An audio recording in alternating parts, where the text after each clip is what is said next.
कि जालिमों ने इख्तिदार की कुर्सियों पर बैठकर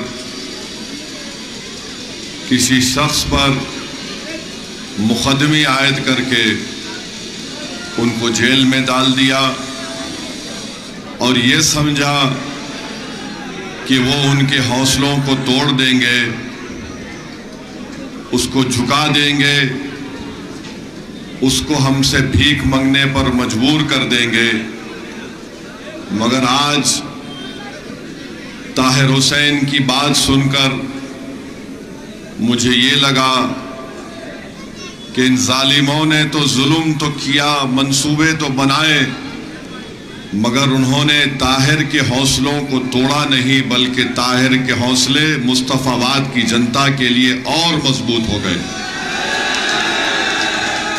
वो ये चाहते थे कि ताहिर उनके सामने झुक जाए, वो मुस्तफाबाद को भूल जाए, मगर ताहिर की आज की बात से ये बात वाज़े हो गई और वक्त के फिरौनों को ये बात मालूम हो जाना चाहिए कि ताहिर मुस्तफाबाद का था, है और रहेगा इंशाअल्लाह ताला। और सुन लो, सत्ता की कुर्सियों पर बैठकर जुल्म करने वालों, ना हम मुस्तफाबाद को भूलेंगे, ना कभी मुस्तफा को भूलने वाले हैं। जिसके नाम का सदका हम खाते, हम कभी भी उनको भूलने वाले नहीं हैं। ना ताहिर भूलेगा मुस्तफाबाद को, ना सदुद्दीन ओवैसी भूलेगा मुस्तफाबाद को इंशाअल्लाह ताला।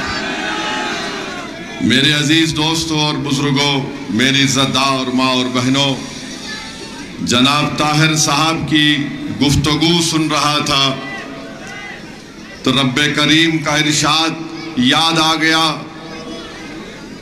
जिसको हम सूरे इंसान कहते हैं, जिसमें रब्बे करीम तमाम इंसानियत से कह रहा है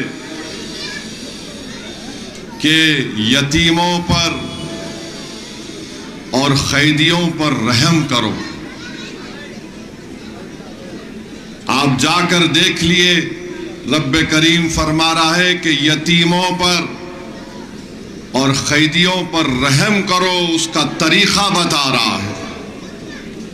मैं सिर्फ आपसे इतना ही कहूंगा कि आप जो कैद में हैं, जो इंसाफ के लिए उनको जेल में डाल दिया गया, सच्चाई को दबाने के लिए उनको जेल में डाल दिया गया,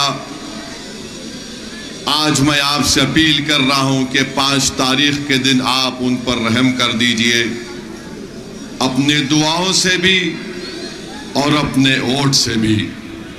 अगर आप ये काम करेंगे तो यकीनन जालिम लोगों को ये पैगाम मिल जाएगा, जो ये समझ रहे थे कि हम इतने लोगों को जेल में डालने से वो कमजोर पड़ जाएंगे, वो भीख मांगेंगे, माफी के खत लिखेंगे। जो जेल में डालकर ये समझ रहे थे कि हम उनको गुमनाम कर देंगे, मगर मजलिस ने इस बात को महसूस किया। जिन्होंने ताहिर को, शिफा को, सैफी को और ऐसे कई लोगों को जेल में डाला, हमने उनको टिकट देकर जनता के दरमियान में लाकर खड़ा कर दिया। ये फैसला आपको करना है। और ताहिर की गुफ्तगू जब सुन रहा था तो मुझे याद आया, मेरे मरहूम वालिद हमको अपने बचपने में हजरत खुबैब बिन अदी का एक वाकया सुनाते थे। वो भी जेल में थे, जालिमों के मक्का की जेल में थे, जालिमों के सबसे बड़े जालिमों के जेल में थे। तो देखने वालों ने देखा कि खुबैब भूखे हैं और अचानक उनके जेल में अंगूर के गोशे उनके हाथ में नजर आते। लोग परेशान होते कि मक्के की जमीन पर ये अंगूर कहां से आ गया। दुनिया ने देखा कि हजरत खुबैब जब उनकी जिंदगी का आखिरी दिन था तो उन्होंने उन जालिमों से कहा कि आज मेरी जिंदगी का चिराग गुल होने वाला है, मैं सिर्फ ये चाहता हूं कि 2 रकात नफिल नमाज पढ़ लूं। नमाज अदा की, जरा लंबी नमाज हो गई और नमाज के बाद जालिमों से कहा कि तुम ये समझ तो नहीं रहे होगे कि मैंने अपनी नमाज लंबी कर दी मौत के डर से नहीं, मैं सिर्फ अल्लाह का शुक्र अदा करने के लिए अल्लाह के आगे अफसर बसजूद हो गया। और जो लोग किसी को भी सत्ता में रहकर किसी हिंदू को, मुसलमान को, सिख को, दलित को जेल में डालते हैं, मेरा मानना यह है कि जो जेल में मजलूम होता है, अगर वो हाथ उठाकर अल्लाह से दुआ कर दे कि या अल्लाह जिन जालिमों ने मुझे जेल में डाला तू उनका हिसाब कर ले, तो अल्लाह उनकी दुआ को कबूल करता है। अल्लाह रब्बे कायनात है, रब्बुल आलमीन है। हजरत खुबैब ने भी दुआ की कि अल्लाह तू देख ले उन लोगों को जिन्होंने मुझ पर जुल्म किया है, तू किसी एक को भी ना छोड़। तो तारीख गवाह है कि जिन्होंने हजरत खुबैब पर जुल्म किया था, कुदरत ने खुबैब की तरफ से उनसे इंसाफ कर दिया। और तीसरी बात, अभी ताहिर मदीने का जिक्र कर रहे थे, आका की नगरी का जिक्र कर रहे थे, तो हजरत खुबैब ने दुआ की, अल्लाह मेरे आका तक मेरा सलाम पहुंचा देना कि खुबैब जा रहा है, मदीने में कमली वाला बैठा हुआ है, और कहा कि वालेकुम अस्सलाम खुबैब। वो अपनी जिंदगी के आखिरी लम्हे में है और कहते हैं कि आका मेरा, अल्लाह मेरा पैगाम मोहम्मद सल्लल्लाहु अलैहि वसल्लम को पहुंचा देना, मेरा सलाम मुस्तफ़ा को पहुंचा देना। तो मुस्तफ़ा मदीने में बैठकर फरमा रहे वालेकुम सलाम खुबैब। तो बचो, मजलूमों को जो जेल में डालते हैं उनकी जबान से निकला हुआ एक एक लफ्ज अल्लाह उसको कबूल करने वाला है। और मुझे पूरा यकीन है कि जो गैर जरूरी जिनको जेल में डालकर सड़ाया जा रहा है, इंसाफ जरूर करेगी भारत की अदालत, मगर वो इंसाफ और रब्बे करीम के इंसाफ के लिए भी तुम तैयार रहना। जो 5-5 साल 6-6 साल जिन लोगों को अपने परिवार से दूर रखकर उनको तकलीफ दे रहे, अरे तुम आज सत्ता में हो, कल नहीं रहोगे इंशाअल्लाह ताला। तुम आज बड़े बड़े महलों में जिंदगी गुजार रहे हो, यही दिल्ली है, यहां पर बहुत बड़े खंडेर नजर आते हैं, और वो खंडेर को अगर अल्लाह जबान देगा तो पुकार कर कहेगा कि कभी यहां पर बादशाह रहता था, कभी यहां पर बड़ा जिम्मेदार आदमी रहता था जिसके पास इतने सिपाही थे, मगर कुदरत का निजाम यही है कि जो जुल्म करेगा वो वीरान होगा, जो इंसाफ करेगा वो सुबह क़यामत तक आबाद रहेगा। तो मेरे अजीज दोस्तों और बुजुर्गों, नौजवानों, इन जालिमों की बातों की फिक्र मत करो जो कह रहे हैं कि नहीं नहीं मुस्तफाबाद से ताहिर नहीं जीत सकता।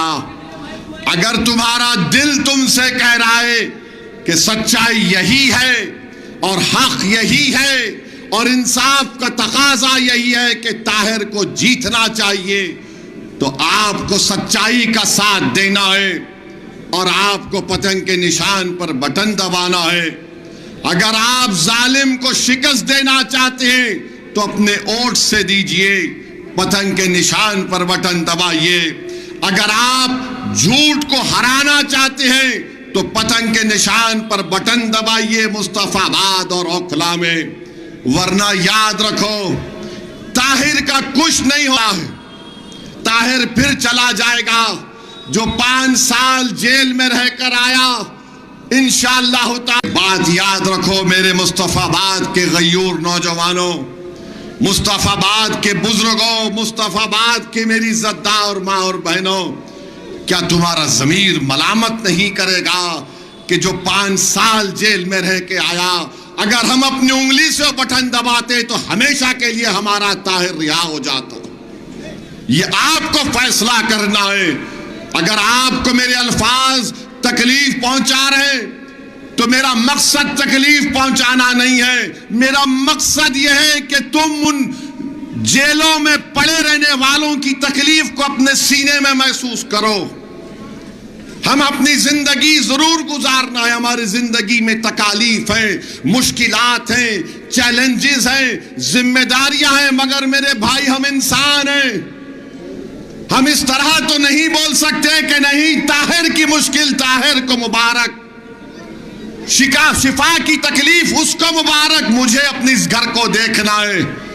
याद रखो इंसान मुकम्मल वो जब होता है जब वो किसी दूसरे की तकलीफ को अपने सीने में महसूस करे, वही कामिल इंसान होता है। तो ये इलेक्शन है जरूर, मगर ये हमारा इम्तिहान भी है कि क्या हम अपने वोट के जरिए इंसाफ को कामयाब करेंगे, क्या हम वोट के जरिए सच्चाई को कामयाब करेंगे या झूठ को कामयाब करेंगे। फैसला आपको करना है। और ये बार बार ये तमाम लोग आकर कहते हैं बीजेपी आ जाएगी, बीजेपी आ जाएगी। मेरी इस बात को याद रखो, बीजेपी अगर 3 बार भारत में पार्लियामेंट का इलेक्शन जीती है तो असदुद्दीन ओवैसी, ताहिर और इम्तियाज जलील की वजह से नहीं जीती। अगर मोदी 280 से लेकर 306 से लेकर अब 240 एमपी आए हैं तो मेरी वजह से नहीं आए। जीत रहा है मोदी तो केजरीवाल की वजह से जीत रहा है। मोदी अगर जीत रहा है तो अखिलेश की वजह से जीत रहा है। मोदी अगर जीत रहा है तो तेजस्वी यादव की वजह से जीत रहा है। मेरी वजह से नहीं जीत रहा, तुम्हारे वोट की वजह से नहीं जीत रहा। अरे वोट डालने वाले अखिलेश के, वोट डालने वाले केजरीवाल के, वोट डालने वाले तेजस्वी यादव के। तुम कब तक इन जालिमों के कूली, इनके नौकर बन के जिंदगी गुजारोगे? 50 साल से हम वही काम कर रहे हैं, कभी इनको मुख्यमंत्री तो कभी उनको प्रधानमंत्री। और हम क्या कहते हैं, नहीं नहीं हमने इनको कामयाब कर दिया।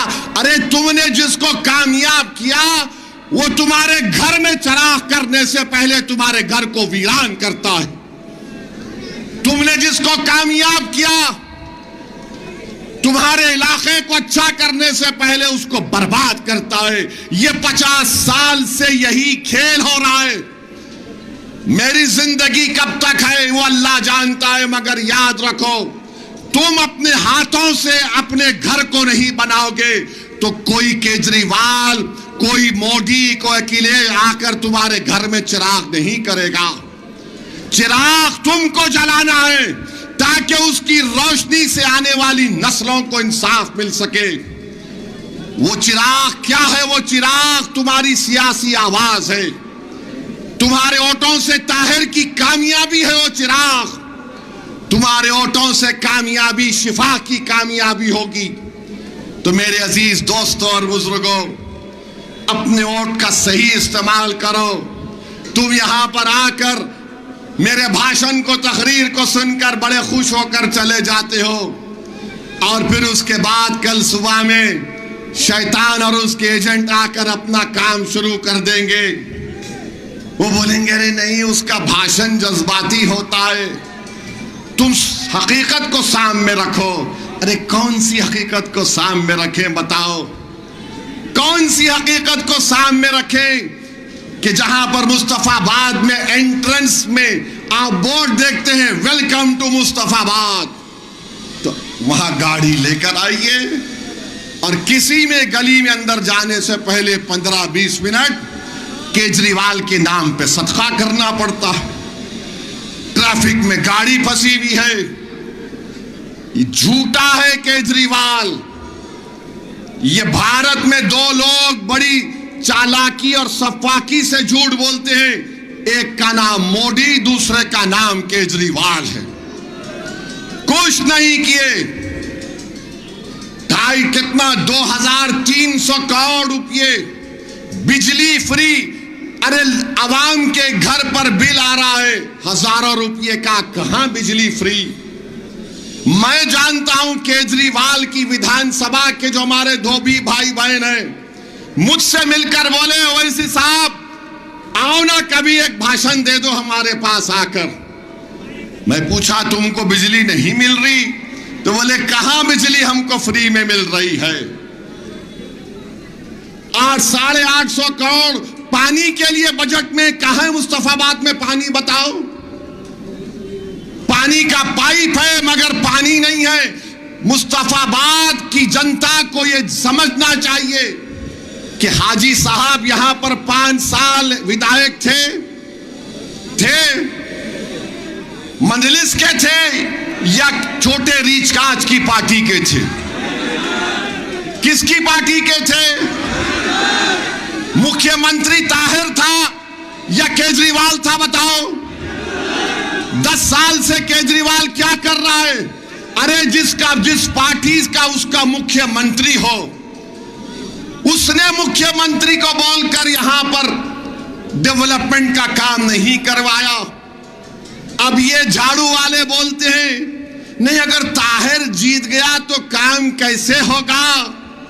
अरे जो बाहर रहकर 5 साल में काम नहीं करवाया, तो जो अंदर है खाली उसके खौफ से, उसकी मोहब्बत में काम होगा इंशाअल्लाह ताला मुस्तफाबाद में। अब ये मान चुके कि ताहिर जीतने वाला है, तो अब इस तरह की प्रोपेगेंडा कर रहे हैं। ताहिर अंदर रहकर कैसे काम कराएगा? अरे केजरीवाल 6 महीने मुख्यमंत्री बन के जेल में बैठा था, तो क्या तुम लोग घर में हाथों में मेहंदी लगाकर बैठ गए थे? बोलो, नहीं बैठे थे। मेरे भाई आपको फैसला लेना है। हम 70 में से सिर्फ 2 विधानसभा पर अपने उम्मीदवार उतारे हैं। बहुत से मीडिया के लोग अपने एयर कंडीशन टीवी स्टूडियो में बैठकर बहुत बातें करते हैं और पप्पा को अपने खुश करने की बातें करते हैं। करो, तुम्हारे बाप को तुम खुश कर सकते, खुश करो, मगर याद रखो कोई बाप ज्यादा दिन तक इख्तिदार पर नहीं रहता। सबको जाना है, जब पप्पा चले जाएंगे तो तुम अपनी यतीमी और लाचारी के दिन देखोगे इंशाअल्लाह ताला। तुमने कितनों को टीवी की स्टूडियो में बैठकर जिंदगियां तुमने बर्बाद कर दी। इंशाअल्लाह ताला रब्बे करीम इंसाफ करेगा। इनको टिकट क्यों दिए? 2 को क्यों लड़ा रही है? 3 को क्यों लड़ा रही है? अरे 2 को क्यों लड़ा रहे हैं? मेरी मर्जी। तुमको पसंद नहीं है दवा खाओ। नहीं, इनको क्यों दिए? मेरी मर्जी। तुमको पसंद नहीं है, तुम अपने बाप की फोटो देख के खुश हो जाओ। नहीं, इनको क्यों दिए? इनको कोई नहीं मिला। नहीं मिला मेरे को बोलो, क्या करेंगे तुम? नहीं मिला मुझे, क्या करोगे? नहीं, जेल में है। अरे अक्लमंदो, जो तुम्हारे पास अक्ल नाम की चीज नहीं है, जेल को कौन कौन नहीं गए? इंसाफ की सरबुलंदी के लिए जेल को जाना पड़ता है। मैं भी जेल को गया था, 40 या 45 दिन जेल में था मैं। इनकी तरह 5 साल नहीं था। मेरे भाई जो जेल को जाते हैं ना, उनको मालूम होता है तकलीफ क्या होती है। 5:30 या 6 बजे आपका दरवाजा बंद हो जाता है। रात भर उस कमरे की लाइट खुली रहती है। रात में हर 1 घंटे के बाद आकर ठक ठक मारता है, ताहिर रात में सो भी नहीं सकते आप, और फिर आप मुलाकात तो खैर अब कभी कभी हो जाती होगी।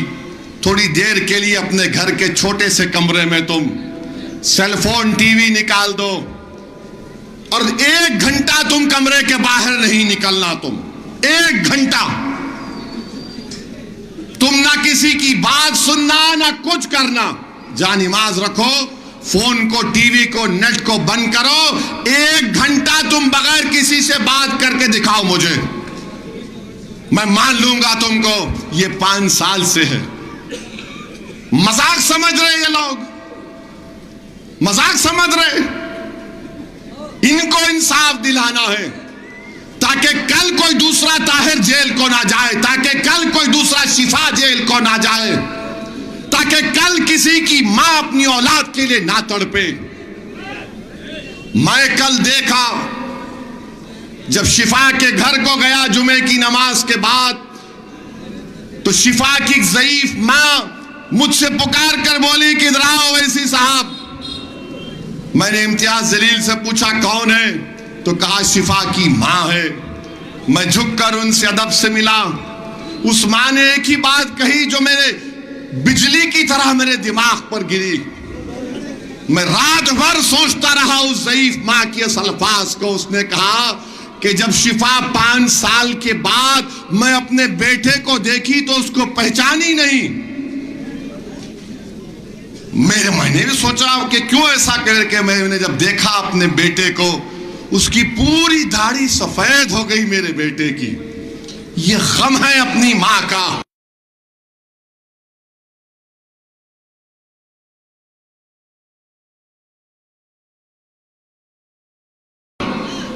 अगर इंसान है, तुम्हारे दिलों में धड़कता हुआ दिल है, तो उस मां को अपनी मां समझो जो 5 साल के बाद अपने मुझसे कह रही है कि सफेद हो गई। और मेरे बेटे को जिंदगी का बहुत कम वक्त है। मेरे भाई, कौन जुल्म कर रहा है, कौन मुश्किलात का सामना कर रहा है, ये आपको तय करना है मेरे अजीज दोस्तों और बुजुर्गों। जैसा कि ताहिर ने कहा कि मैं जिंदा हूं तुम्हारे लिए जेल में, जैसा कि ताहिर ने आपसे कह दिया कि मैं तुम्हारा था, हूं और हमेशा रहूंगा, जिसने कह दिया कि मैंने अपने मुस्तफाबाद की जनता के लिए अपनी जिंदगी को वक्फ कर दिया।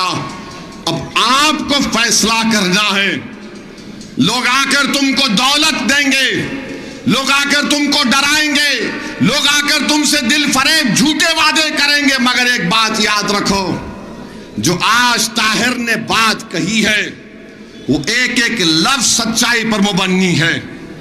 वो एक एक लफ्ज में तड़प है, पैगाम है। मेरे अजीज दोस्तों और बुजुर्गों, मेरी इज्जतदार माँ और बहनों, मुस्तफाबाद की विकास के लिए, मुस्तफाबाद में हर तबके, हर समुदाय में मोहब्बत को बढ़ाने के लिए, और वो जो दंगे दोबारा कभी ना हो, उसके लिए मेरी आपसे अपील है कि आप ताहिर हुसैन को अपने वोट से नवाजें। 5 तारीख के दिन जहां पतंग का निशान दिखेगा, वहां पर बटन दबाकर आप उनको कामयाब करें। ये मेरी आपसे अपील है। मेरे भाई, याद रखो, मैं इलेक्शन लड़ता हूं, हारता भी हूं, मगर एक बात याद रख लो, मेरे हौसले कभी पस्त नहीं होते। लोग मुझे बहुत गालियां देते हैं, इल्जाम लगाते हैं, क्या क्या नाब शनाब बकते हैं, मगर मेरा ज़मीर, मेरा दिल मुझे एक ही कहता है कि असदुद्दीन ओवैसी, जब तुम मर जाओगे तो ये इल्जाम लगाने वाले तुम्हारी कब्र में नहीं आएंगे, ये इल्जाम लगाने वाले हशर के मैदान में नहीं आएंगे। मैं तो कहता हूं, लगाओ मुझ पर इल्जाम। मैं अल्लाह के सामने कहूंगा कि परवरदिगार, तू फैसला कर। आज जो मुझ पर इल्जाम लगाते थे, तू देख आज उस दिन इंसाफ कर ले मुझसे। तो जो लोग इस तरह की बात कर रहे हैं, तुम लगाओ। तुम्हारी सिर्फ झूठ तुम बोल सकते हो, मगर तुम्हारी झूठ, तुम्हारी ताकत तुम्हारा दबदबा, तुम्हारा रौब, ये सब फानी है, खत्म होने वाला है। अगर कोई बाकी रहेगा तो नेकियां बाकी रहेंगी और इंसाफ होगा इंशाअल्लाह ताला। जिन्होंने जुल्म किया, चाहे वो किसी समुदाय का हो, ऊपर वाला इंसाफ करता है, इंसाफ होगा इंशाअल्लाह ताला। ताहिर की आहें, ताहिर के बीवी की आंसू, उसके बच्चों की तड़प खाली नहीं जाएगी। हजरत खुबैब ने दुआ की थी, अल्लाह तू देख इन लोगों को और तू इनसे हिसाब ले। जरूर अल्लाह हिसाब लेगा मेरे भाई। इंसाफ तो चाहे अल्लाह हम पुकारे, कोई भगवान पुकारे, कोई पुकारो, इंसाफ तो होगा, याद रखो।